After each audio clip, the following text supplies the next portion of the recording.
murid sekolah Minggu DBS. Terima kasih sudah nonton video ini. Supaya tidak ketinggalan video lainnya, klik subscribe dan bunyikan loncengnya. Ting, ada saran dan pertanyaan? Silakan tulis di komentar. Suki Hontu, sampai jumpa. Yang ketiga adalah persepsi sanya, ya. Definisinya adalah yang mencatat objek sebagai biru, kuning, merah dan lain sebagainya, itu sanya. Sanya itu adalah faktor mental yang membuat Anda tahu saya adalah Asin Geminda. Ya. Sanya adalah faktor mental yang membuat Anda tahu, ya, apapun, Anda bisa mempersepsikan sesuatu apapun itu, ya. Jadi karakteristik dari sanya adalah mencatat. Jadi dikatakan mencatat seperti ini. Seperti tukang kayu, ya, pada saat dia memotong-motong balok atau kayu, dia akan mencatat, memberi tanda. Potongan yang ini dia beri tanda, potongan yang itu dia beri tanda, sedemikian rupa sehingga apa? Keesokan harinya pada saat dia mau bekerja lagi, dia bisa mengenali kayu-kayu tersebut. Ya, sama pada saat Anda pertama kali melihat ke arah saya, mungkin 4 tahun lalu Anda kenal saya pertama kali, Anda sebelum bertemu dengan saya, Anda tidak kenal saya, kan? Pada saat Anda melihat pertama kali, sanya, persepsi, mencatat, oh, biku yang seperti ini bernama Asin Geminda. Fungsinya adalah supaya besok kalau Anda bertemu lagi, Anda sudah langsung kenal saya, Asin Geminda. Itu persepsi. Ya, itu adalah karakteristik dari persepsi. Fungsi mengenali apa yang sudah dicatat sebelumnya. Tadi sudah saya katakan, seperti seorang tukang kayu yang mengenali potongan kayu yang telah dia beri tanda, ya, dengan menggunakan keahliannya.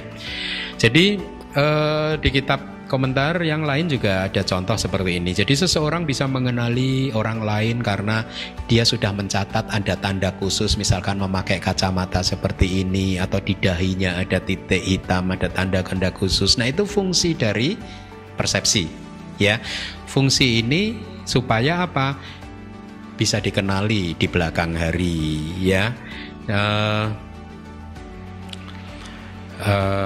Kemudian yang ketiga adalah manifestasi dari persepsi adalah kecenderungan atau tendensi abiniwesa. Karena seperti kecenderungan saja, artinya begini, kalau Anda sudah mempersepsikan sesuatu sebagai tidak baik, maka pada saat besok Anda bertemu dengan objek-objek yang seperti itu, mirip dengan itu, atau bahkan persis, ya, katakanlah begini, kalau Anda sudah memberi tanda bahwa si A itu adalah orang yang jahat, ya, maka besok kalau Anda bertemu dengan si A, kecenderungan pikiran Anda akan menuduh dia, menghakimi dia sebagai orang Anda anggap sebagai orang yang jahat.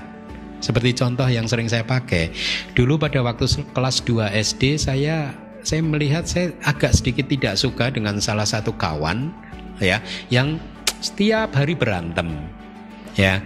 Nah, kebetulan kawan sekelas saya ini yang sok jago ini, dia mempunyai cara berjalan yang khas, ya. Cara berjalan dia khas gitu, ya. Dan saya nggak suka gitu karena dia tukang ribut gitu, suka berantem gitu. Nah, tanpa saya sadari pada saat saya beranjak remaja, saya melihat seseorang dengan cara jalan yang mirip dengan dia, langsung loh saya nggak suka sama dia. Itu persepsi, ya. Karena persepsi sudah memberi tanda seseorang yang jalannya seperti ini pasti dia tukang berantem, tukang ribut, nggak baik, saya nggak suka, saya tolak. Jadi apa pelajaran yang bisa kita dapat dengan penjelasan saya ini? Pelajaran yang bisa kita dapat adalah hati-hati, persepsi Anda bisa salah. Paham? Persepsi bisa salah, sanya bisa salah. Inilah mengapa kalau ada 2 orang melihat sesuatu yang sama, diminta pendapatnya, bisa jadi pendapatnya berbeda. Betul tidak? Ya, betul ya. Hal yang dilihat sama, dialami bersama-sama, begitu ditanya kesannya bisa berbeda-beda. Ya, karena persepsi itu tidak bisa dipercaya, terdistorsi. Buat seseorang yang masih belum tercerahkan, persepsinya masih terdistorsi. Sanya wipalasa, menganggap sesuatu sebagai kekal, penuh kebahagiaan, ada diri, indah dan lain sebagainya. ya. Itu yang disebut terdistorsi. Nah, manifestasinya kecenderungan seperti orang buta melihat seekor gajah, ya dia akan mendefinisikan sesuai dengan keterbatasannya, betul tidak? Ya, jadi kalau orang buta melihat gajah, kalau yang dia pegang adalah ekornya, maka pada saat ditanya gajah itu seperti apa?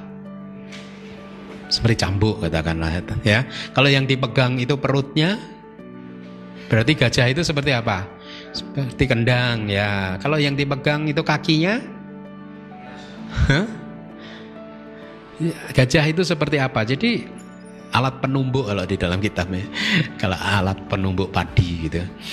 Jadi lihat, persepsi kita tidak bisa dipercaya. Jangan terlalu percaya pada persepsi kita. Dengan demikian kita bisa make peace dengan setiap pengalaman kehidupan. Ya, tidak menjadi korban dari persepsi kita yang seringkali hanya menjadi awal dari kemunculan reaksi-reaksi yang negatif. Nah, kenapa persepsi ini tidak bisa dipercaya? Karena biasanya persepsi itu muncul dari masa lalu seperti saya tadi. Pada saat remaja saya bertemu dengan seseorang yang belum pernah saya kenal sama sekali. Ya. Tetapi cara berjalan dia mengingatkan ke saya pada pengalaman saya pada waktu kelas 2 SD, dan otomatis saya menolak untuk bergaul dengan dia. Jadi persepsi ini selalu memakai data dari masa lalu. Ini poin ini yang harus Anda pahami ya. Sehingga artinya apa? Kalau kita pakai data dari masa lalu untuk menilai apa yang muncul di saat ini, maka kita tidak berada di saat kekinian loh.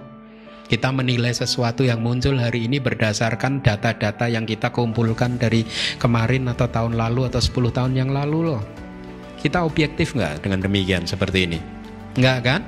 Ya. Tetapi nanti kalau seseorang yang sudah tercerahkan, tentu saja persepsi akan jadi termurnikan ya. Nah,